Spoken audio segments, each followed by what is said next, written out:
জমজম পানির সাথে গুরুত্বপূর্ণ দুইটা বিষয় জড়িত।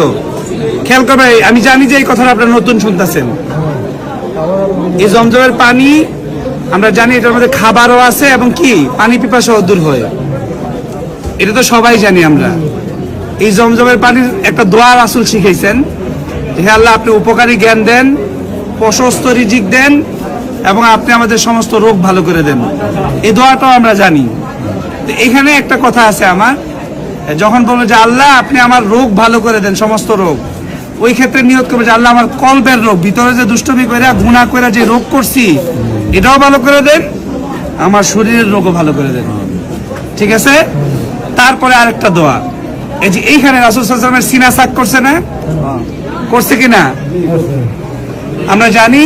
এই রাসূল সাল্লাল্লাহু আলাইহি ওয়াসাল্লাম যখন উম্মে হানি রাদিয়াল্লাহু তাআলা ঘরে ছিল, এটা এখান থেকে এখানে, তারপর মিরাজের রজনীতে এই হাতিমে কাবার এখানে নিয়ে এসে রাসূল সাল্লাল্লাহু আলাইহি ওয়াসাল্লামের সিনা সাক করছে। ছোট সময় করছিল না?